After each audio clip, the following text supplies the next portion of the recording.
Subscribe करें और bell दबाएं ताकि कोई खबर रह न जाए।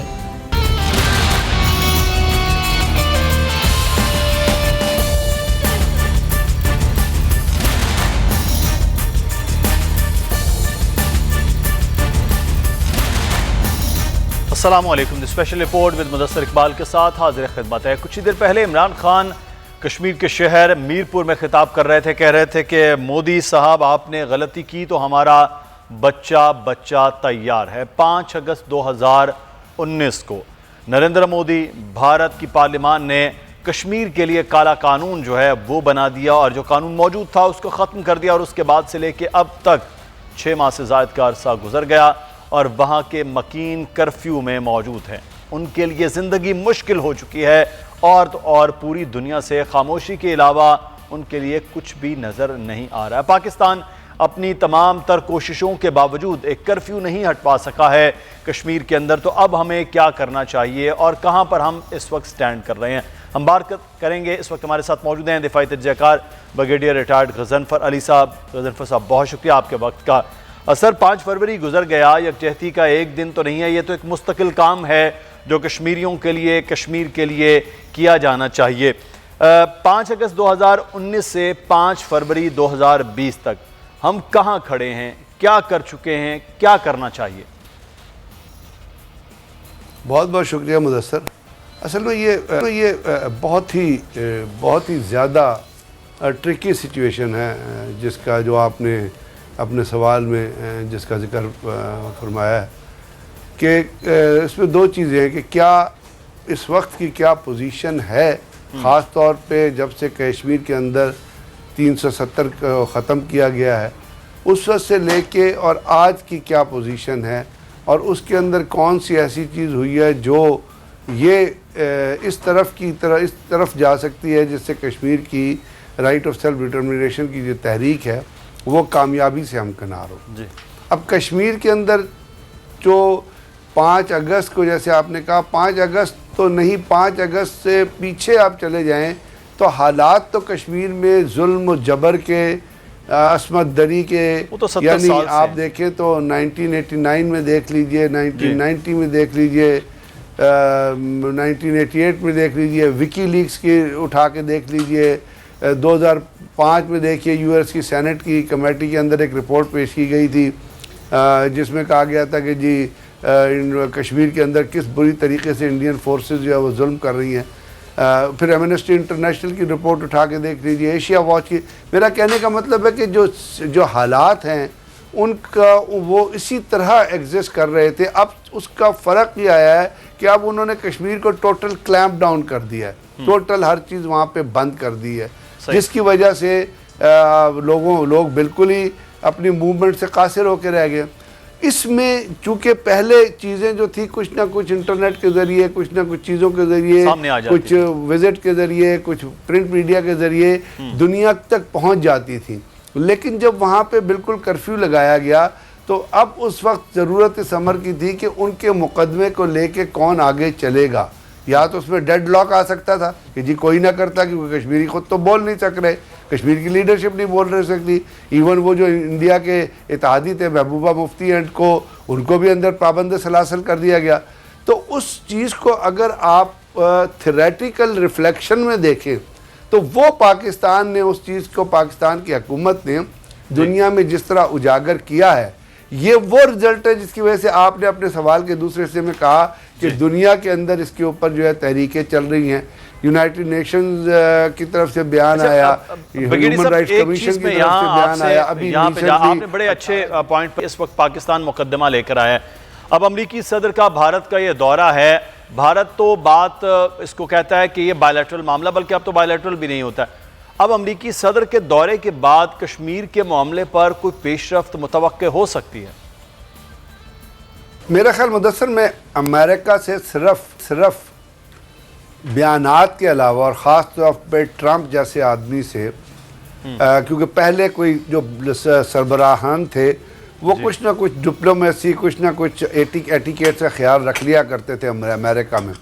लेकिन ट्रंप जिसने जेरूसलम में दारुल हुकूमत शिफ्ट कर दिया, अमेरिका का कैपिटल शिफ्ट कर दिया और अमेरिका की एम्बेसी शिफ्ट कर दी है, जिसने अभी एक मिडल ईस्ट पीस प्लान दिया जिसमें उसने यहूदियों को इख्तियार दे दिया वेस्ट बैंक का और कह दिया कि जी ईस्ट की तरफ जो है वो पैलेस्टीनियंस होंगे, उससे अगर हम ये तवक्को करें कि वो मुसलमानों के मुकदमे को, चूँकि कश्मीर में मुसलमान आबाद हैं और इंडिया के साथ उसने बारहा अपने रवाबित का इजहार कर दिया है।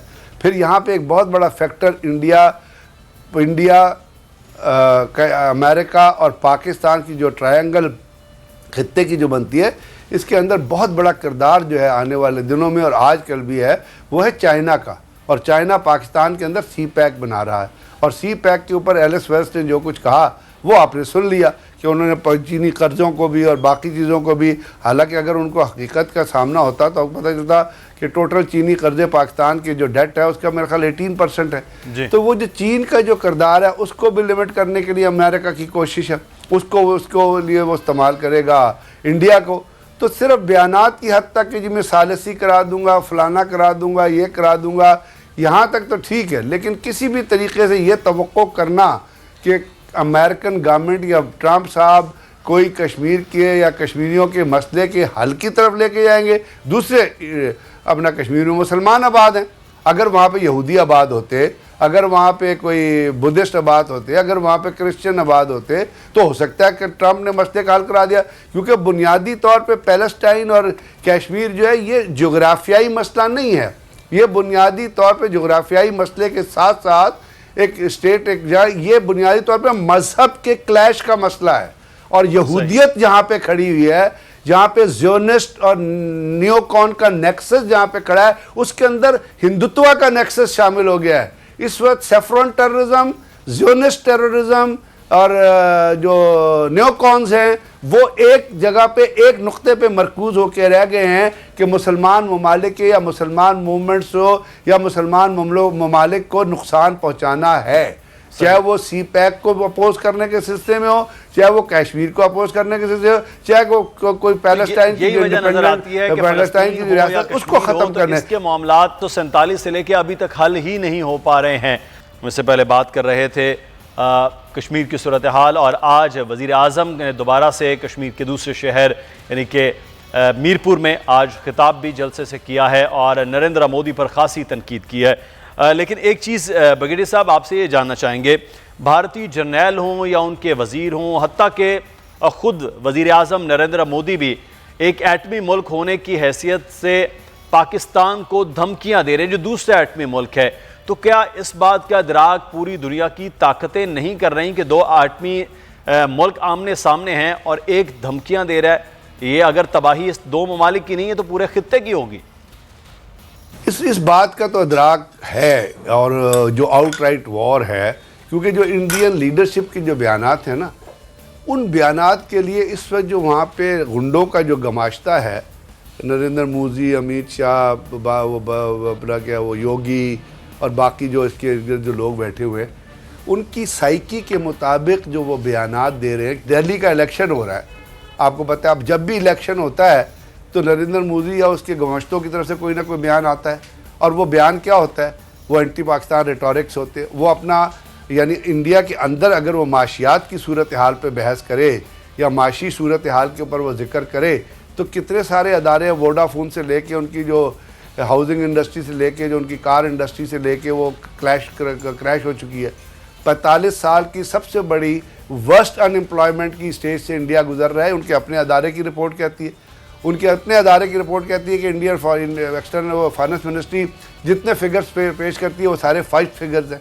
तो वो इस पर तो बात नहीं कर सकता, तो उसने बात करनी है जंग पे। अपने उसका पूरा इलेक्शन उसने अपना लड़ा था, तो वो दुनिया भी ये जान गई है कि जो वो बकता है मूजी या उसके जो गमाश्ते बकते हैं, वो प्रैक्टिकली वो चीज़ होती नज़र नहीं आ रही है, वो प्रैक्टिकली चीज़ हो नहीं हो सकती। इसलिए कि न्यूक्लियर वॉर में फिर पाकिस्तान और इंडिया ही नहीं बल्कि बहुत सारी अमेरिकन फोर्सेस अफगानिस्तान में भी बैठी हुई हैं, इंडियन ओशन में भी बैठे हुए हैं लोग, ईरान, बाकी रीजन मुल्क। तो इसलिए वो उसको ये तो कहते हैं कि दोनों ममालिक के दरमियान सालिसी होनी चाहिए, वो सिर्फ रिलेटेड होती है पाकिस्तान और इंडिया की ऑल आउट या किसी भी किस्म की कन्वेंशनल या अनकन्वेंशनल वॉरफेयर। लेकिन जहाँ तक कश्मीर के मसले के हल का ताल्लुक़ है, उनको पता है कि जी कश्मीर का मसला जो है वो इंडिया ने उस पर ऑक्यूपाई किया हुआ है और वो उसको नहीं चाहते कि वहाँ से उसको फिजिकल निकाले।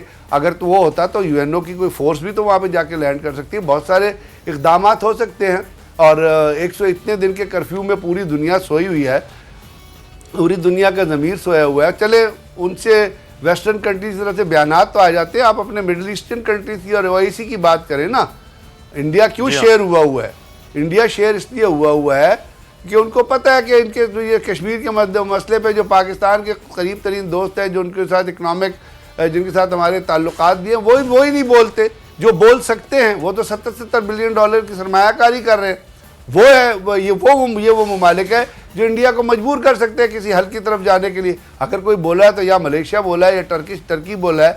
और मलेशिया और टर्की के इतनी ज़्यादा मतलब उन्होंने कहा, मलेशिया ने कहा, इंडियन ताजरों ने कहा हम पाम ऑयल नहीं लेंगे, मलेशिया ने कहा नहीं लेंगे। इस किस्म वो, और उन्होंने अपना नुकसान बर्दाश्त किया। लेकिन बाकी जो हमारे भाई जो बने फिरते हैं उनका एटीट्यूड अब मैं उसमें क्या बताऊँ, वो तो सेल्फ एक्सप्लेनेटरी है। कोई करारदाद नहीं आई, कोई कंडमनेशन नहीं आई, कोई विजिट नहीं आया, कोई किसी ने जाके बात नहीं की कि ये मुसलमानों को आज़ाद करो। तो वो ये जो चीज़ें हैं, ये जो हकीकतें हैं। और दूसरी हमने जो माजी में ख़ुद किया है कश्मीर को नुकसान पहुँचाने के लिए, वो जो कश्मीर कमेटी बनी थी वो मुल्ले के सरबराही में, उसने जो तबाह किया इस कश्मीर के मसले को, और जो नवाज शरीफ ने तबाह किया कश्मीर के मसले को, या हमारे इवन जो परवेज़ मुशर्रफ साहब जो अल्टरनेटिव कंट्रोल बॉर्डर्स का बयान देते रहे हैं और वो एक नया कश्मीरियों की मर्जी के बगैर एक सलूशन पेश करते रहे हैं, तो उसमें तो पुराने ज़माने में दुनिया ही ने कहा कि जी आपने कह दिया बायलैटरल मसला है, तो दुनिया उसके अंदर से निकल गई। तो अगर इसी तरह इसको उजागर किया जाता है जिस तरह आज करने की कोशिश की जा रही है, तो हो सकता है कि इस वक्त तक कोई नेगोशिएशन कम से कम। ब्रिगेडियर साहब बहुत शुक्रिया आपके वक्त का। अब देखना यह है कि हुकूमत पाकिस्तान इस मुकदमे को लेकर किस तरह से आगे बढ़ती है, और अमरीकी सदर का दौरा भारत पर खासी इस वक्त नज़र रखी जा रही है। कश्मीर के मामले पर बात होगी या भारत चाहेगा कि बिल्कुल इस पर बात ना की जाए।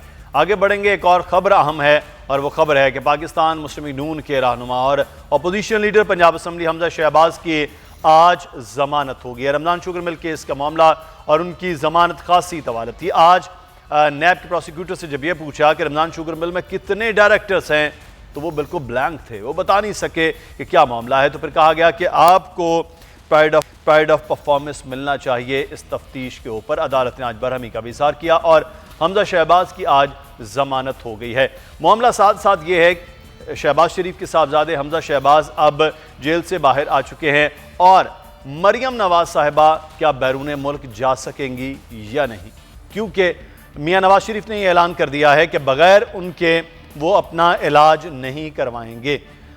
मियां नवाज शरीफ खुद इस वक्त मुजरिम की हैसियत से अपने इलाज के लिए बैरून मुल्क मौजूद हैं।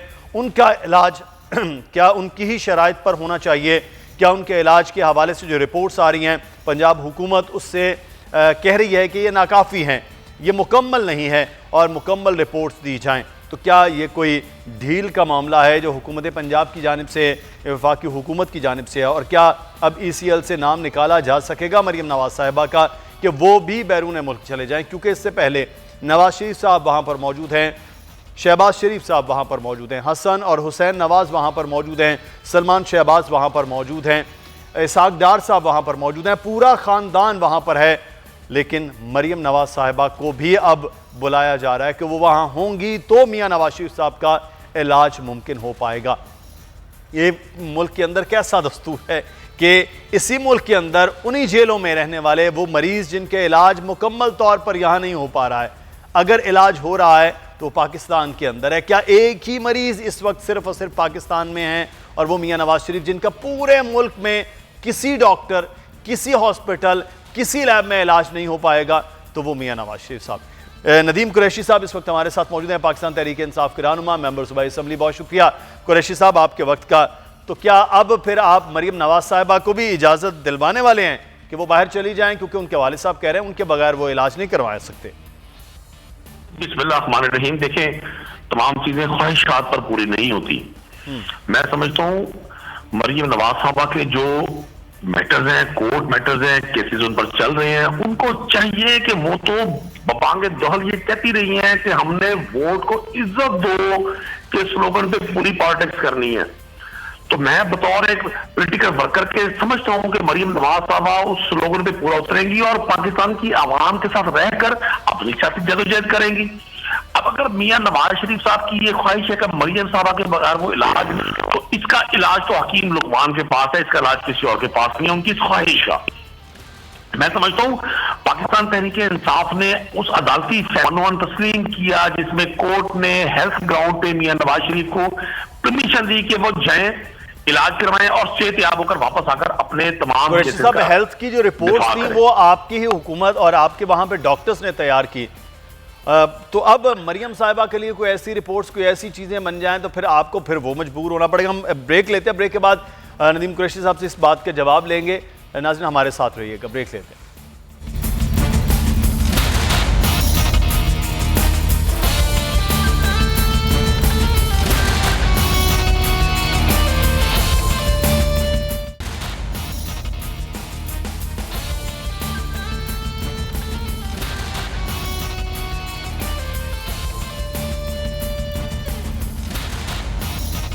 ब्रेक के बाद आपको खुशामदीद कहें और हम बात कर रहे हैं इस वक्त शरीफ ख़ानदान के हवाले से, और हमारे साथ राना अरशद साहब पाकिस्तान मुस्लिम नून के रहनुमा मौजूद हैं और नदीम कुरैशी साहब पाकिस्तान तहरीक इंसाफ के रहनुमा हैं।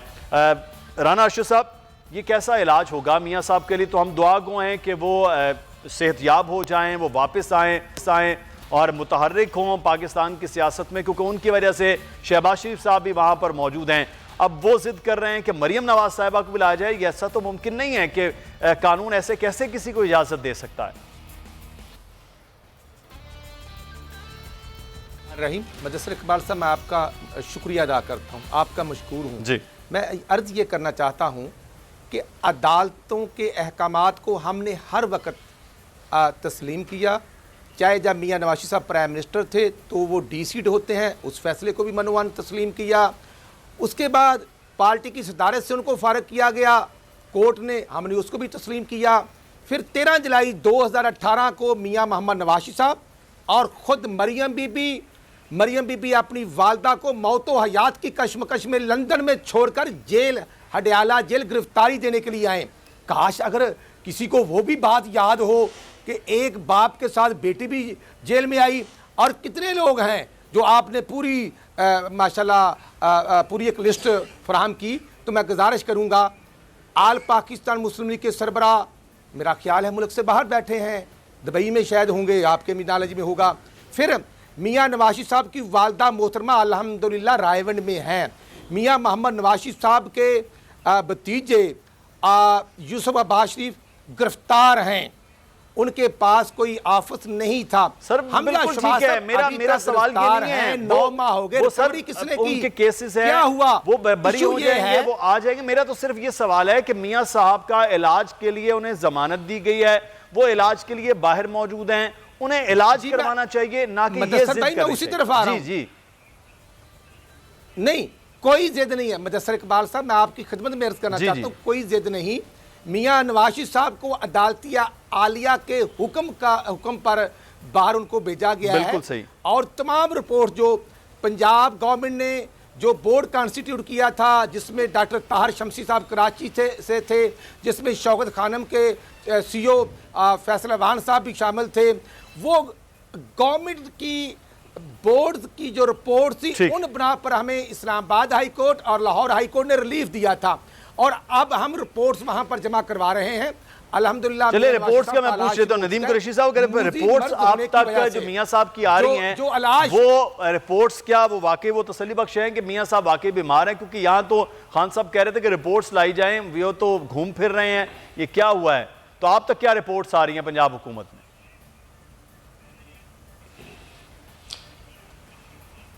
मुदस्सिर साहब, पाकिस्तान की सियासी हिस्ट्री बहुत सारे वाकयात है। ये बीमारी भी मौर्रख पाकिस्तान की सियासी तारीख में बड़े अजीबो गरीब अंदाज में लिखेगा। मैं समझता हूँ मियाँ नवाज शरीफ साहब 3 बार पाकिस्तान के प्राइम मिनिस्टर रहे।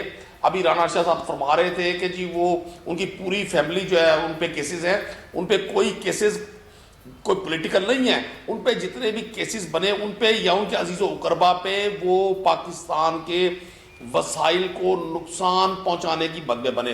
जहां तक रिपोर्ट्स का ताल्लुक है, पाकिस्तान तहरीक इंसाफ की पंजाब गवर्नमेंट के पास जो रिपोर्ट तो मौजूद कराची साहब जरा ये फरमा दें उन कौन रिपोर्ट्स को में ना तो कितना वहाँ के जो नुकसान सीनियर किस डॉक्टर्स डिपार्टमेंट में हैं किस उनकी कोई राय मेडिकल शामिल है, किया गया, बता ना दें जरा। उनका प्रेजेंट स्टेटस शामिल है। जाती वो पुलिस के रिपोर्ट अलावा वो कोई रिपोर्ट मैं राणा साहब पूछ लेते हैं पूरी करने के लिए कुरैशी साहब से बात कर लें। बेवकूफ बनाने के लिए भेजी गई है मियां नवाज। ये मैं समझता हूँ इंटरनेशनल टीवी पर बैठकर देखिए वो रिपोर्ट्स बिल्कुल नामुकम्मल है, जरूर उनके जो उनके कंसल्टेंट हैं ना उनकी राय शामिल है ना उनकी प्रेजेंट, चूंकि पाकिस्तान का पूरा मीडिया प्लेटलेट्स का ऊपर जाना, प्लेटलेट्स का नीचे आना, पूरा एक महीना पूरी कौम को इस हैजान में मुब्तला रखा।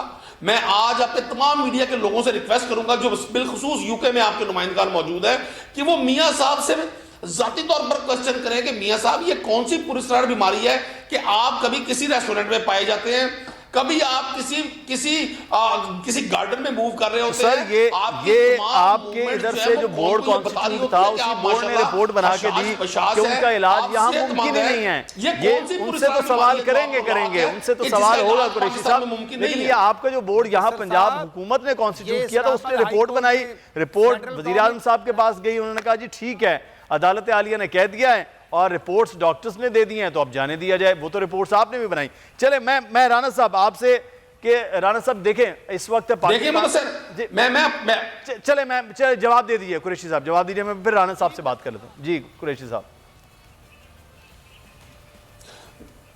देखिए मैं अर्ज करूं, आप उस एक माह का मीडिया देखें जिसमें पूरा मीडिया कहता था कि जी इमरान खान साहब खुदा ना खास्ता नवाज शरीफ साहब की जान के दुश्मन है, पाकिस्तान को एक नया जुल्फकार अली भुट्टो दिया जा रहा है। मैं समझता हूं आपके मीडिया ने वो पूरा माहौल बनाने में सर हमारे मीडिया के चक्कर में आप आएंगे तो फिर आप इंतजार कीजिए, 2 से 3 दिनों में फिर एक और पूरी प्लानिंग के साथ मरियम नवाज साहिबा के हवाले से भी पूरी एक प्लानिंग अगर सामने आ गई और एंकर्स ने बैठ कर ये कहना शुरू कर दिया कि जनाब मरियम नवाज साहिबा अगर बाहर ना गई तो पाकिस्तान का मुस्तकबिल खतरे में, तो क्या फिर फैसले आप मीडिया के उन बयानात पे देंगे? आप सर मेडिकल रिपोर्ट्स पे देने हैं, आपने कानून आइन पर फैसले करने हैं, ये जरूरी है। मीडिया का काम वॉच डॉग से कहीं आगे है, या आपको भी पता है, हमें पता है, मैं मीडिया पे बैठ कर ये बात कर रहा हूँ। फैसले के लिए मीडिया को इल्जाम नहीं दे रहा सर, हम तो इस इल्जाम को भी तस्लीम, मैं तो खुद इल्जाम दे रहा हूँ, मैं तो खुद इल्जाम दे रहा हूँ।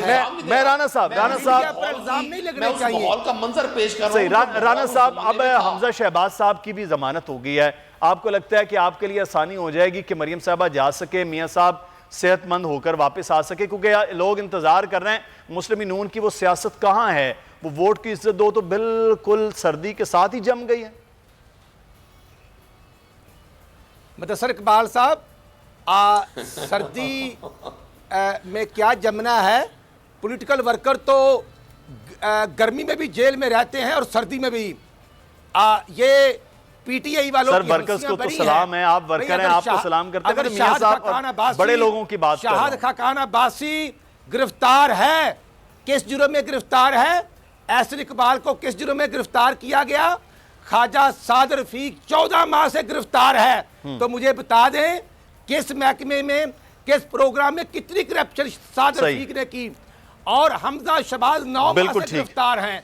मैं अर्ज ये करना चाहता हूं, मेरे लिए गवर्नमेंट बड़ी, ये तो सर सियासी वो वर्कर्स हैं, ख्वाजा साद रफीक साहब को सलाम है, वो तो सियासी वर्कर तो पहले भी बड़ी गिरफ्तारियां उन्होंने दी हैं, मुशर्रफ दौर में भी दी हैं, बाकी लोग भी हैं। इंतजार करते हैं कि अब क्या जो क़यादत है वो फैसला करती है। बहुत शुक्रिया राना अरशद साहब हमारे साथ मौजूद है, पाकिस्तान मुस्लिम नून के रहनुमा, और नदीम कुरैशी साहब पीटीआई के मेंबर सूबाई असम्बली। आगे बढ़ेंगे, अब बात करेंगे कराची सर्कुलर रेलवे की। बड़ी खबर यह है कि कराची सर्कुलर रेलवे के हवाले से चीफ जस्टिस ऑफ पाकिस्तान ने कहा जो चीज सामने आती है, जो बिल्डिंग है गिरा दें, कराची सर्कुलर रेलवे बनना चाहिए।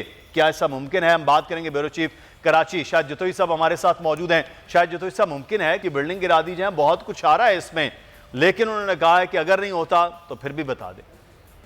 जी मुदस्सिर, बहुत शुक्रिया। आज जो केस शुरू हुआ है तजावुज़ात के ख़िलाफ़, कराची में तजावुज़ात के ख़िलाफ़, इस केस पे पहले फ़ैसले आ चुके हैं।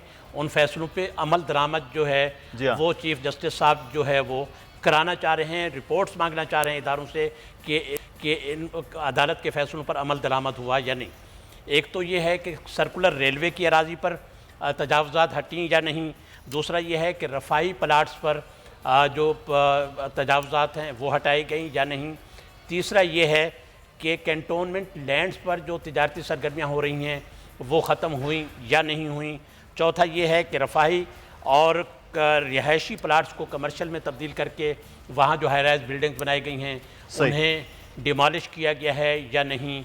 इस केस की इम्प्लीमेंटेशन रिपोर्ट बहुत बड़ी है और हुकूमत सिंध ने सर हम इस पर आपने 5 पॉइंट्स बताए हैं कि ये हुआ है नहीं, ये हो क्यों नहीं रहा है, हम इस पर बात करेंगे ब्रेक के बाद। शान भी हमारे नुमाइंदे हमारे साथ मौजूद होंगे कि असल सूरत हाल ग्राउंड पे उनसे भी जानेंगे। ब्रेक लेते हैं नाज़रीन।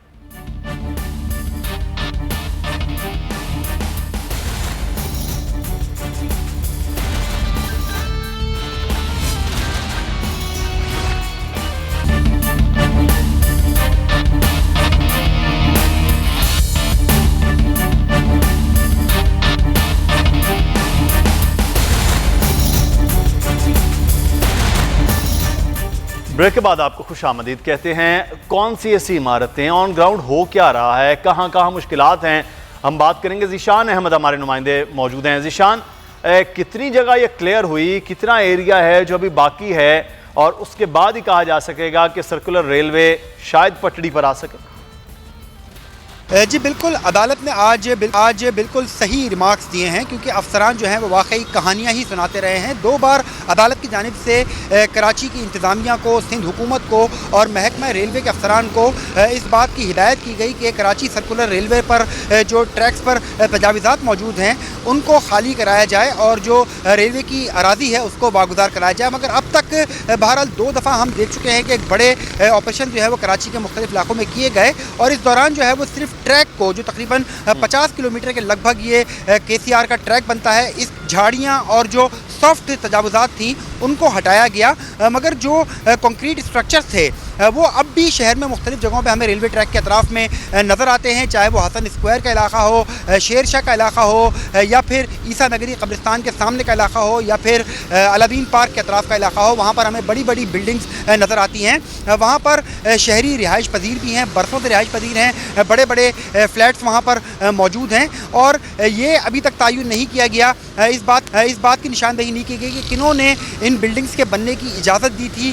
दरअसल वो लोग कसूरवार यकीनी तौर पर बनते हैं, क्योंकि जिन लोगों ने अपनी जमा पूंजी खर्च कर वहाँ पर प्रॉपर्टी ली थी उनका कसूर बहरहाल थोड़ा कम है, जिन्होंने दी थी उनका ज़्यादा यहाँ पर दिखाई देता है। मगर सिंध हुकूमत का ये फ़र्ज़ है कि अदालती अहकाम जो हैं उसको मनोअन मानना चाहिए। उन मुख्तलिफ जगहों पर तो इमारतें हैं जिन्हें अब हटाया जाना होगा, क्योंकि सुप्रीम कोर्ट ये कह रही है।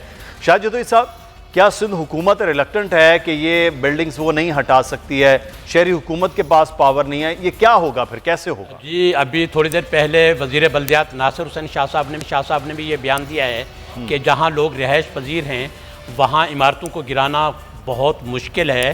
तो इसका मतलब ये है कि ये मसला रहेगा, पूरी तरह तजावुज़ात जो हैं वो साफ़ नहीं हो सकेंगे। कराची सर्कुलर रेलवे जो है ये कई अशरों से एक ऐसा मंसूबा है जो एक ख्वाब बना हुआ है, अभी तक शर्मिंदा ताबीर नहीं हो सका है। जब से ये CPEC में शामिल हुआ है इसके लिए फ़ंड्स भी मख्तस हो गए हैं, और चीफ़ जस्टिस ऑफ पाकिस्तान जनाब जस्टिस गुलजार अहमद साहब, वो उनका कहना ये है कि कराची जो है पाकिस्तान का नगीना है, पाकिस्तान का चेहरा है, इसकी असल शक्ल बहाल होनी चाहिए। वो इस पर बहुत फोकस किए हुए हैं, और जब वो चीफ़ जस्टिस बने हैं जी तो सिंध हुकूमत को और बल्दियाती इदारों को ये उम्मीद थी कि जनाब चीफ़ जस्टिस जो हैं बहुत सख्त अहकाम जारी कर सकते हैं। और अब जो पिछला तो वो दे रहे हैं, लेकिन ये पूरे नहीं अभी किया तक जा रहा है। जैसे वज़ीर बल्दियात कह रहे हैं कि नहीं कर सकते। इन्होंने तसाहुल से काम लिया है, इन्होंने उस आर्डर को इम्प्लीमेंट नहीं किया है। कुछ अरसा ऑपरेशन किया तजावुज़ात के खिलाफ, और उसके बाद इन्होंने रोक दिया। ये समझ रहे थे कि शायद अदालत इस बात को भूल जाएगी या नज़रअंदाज कर देगी, लेकिन चीफ जस्टिस गुलजार अहमद सईद गनी साहब ने कहा था कि वो वजारत छोड़ देंगे, लोगों के घर नहीं गिराएंगे, वो तो अब वजीर नहीं है।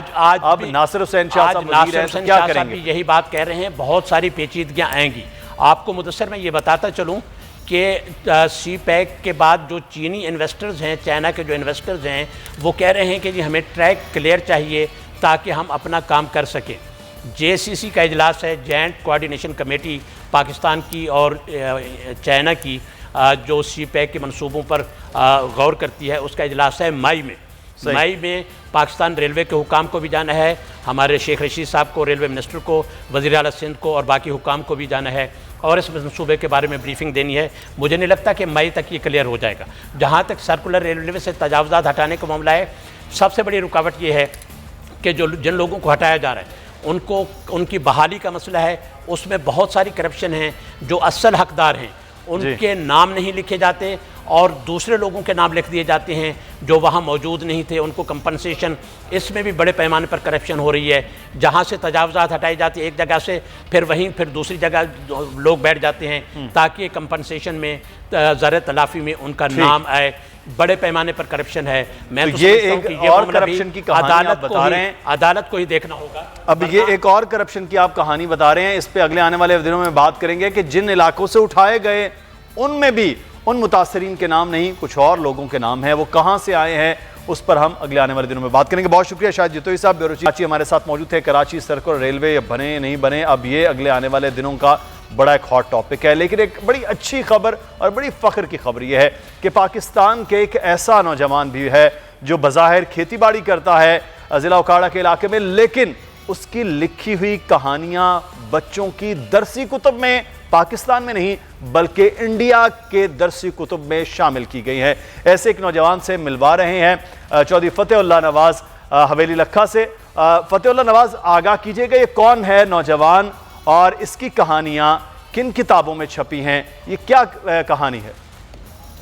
आज बिल्कुल मैं इस वक्त उकाड़ा की तहसील दीपालपुर के इलाके हवेली लखा के एक गांव में मौजूद हूँ। यहाँ पे गौहर नायाब जो है हमने एक ढूंढा और ना सिर्फ उनका जो नाम है अंदरूनी मुल्क बल्कि बैरूनी ममालिक और सरहद पार भी जो है वो लिया जा रहा है। उर्दू अदब से इंतहाई लगाव रखने वाले इस शख्सियत से आपको मिलवाने जा रहा हूँ, पीर महरूफ अहमद चिश्ती, जो कि बाज़ार तो खेतों में काम करते हैं, लेकिन आज हम उनसे मिलेंगे और उनसे ही हम जानेंगे कि उन्होंने जो है वो कौन सा काम सर अंजाम दिया कि जिसका सरहद पार भी जो है इस वक्त काफ़ी चर्चा है और काफ़ी जो है वो मशहूर हो रहे हैं। अच्छा जी, पीर महरूफ चिश्ती साहब बताइएगा, आपने जो है वो उर्दू अदब के लिए कौन से खिदमात सर अंजाम दे दिए कि भारत में भी आपके चर्चे हैं, जनाब क्या कहेंगे? सर ये अल्लाह पाक का शुक्र अदा करता हूँ मैं इस मामले में। मैं तकरीबन 1991 से बच्चों के लिए लिख रहा हूँ और अब जाके अल्लाह पाक ने ये एजाज़ बख्शा है कि मेरी एक कहानी जो बच्चों के लिए मैंने लिखी थी पाकिस्तानी रिसाले में छपी थी, अब वो रियासत महाराष्ट्र के निसाब के अंदर चौथी जमात की उर्दू की किताब के अंदर उन्होंने वो शामिल किया है, वो अपने बच्चों को पढ़ा रहे हैं। नहीं जी, ये सूरत हाल है भारतीय इलाके महाराष्ट्र में जो वहाँ का सरकारी निसाब है, वहाँ पे इन्होंने जो है इनकी जो लिखी गई कहानी थी वो उस सरकारी निसाब का हिस्सा बनाई गई है और वहाँ पे बच्चों को जो है वो पढ़ाई जा रही है। और हुकूमत को भी चाहिए कि इस तरह के जो इतने ज़्यादा जो वो काम करने वाले। बहुत शुक्रिया चौधरी फतेहुल्लाह, हमें आगाह कर रहे थे कैसे नौजवान की जिसकी कहानियां भारत में छप रही हैं। और प्रोग्राम से मुदस्सिर इकबाल को इजाजत दीजिए, कल फिर हाजिर होंगे। अल्लाह हाफिज।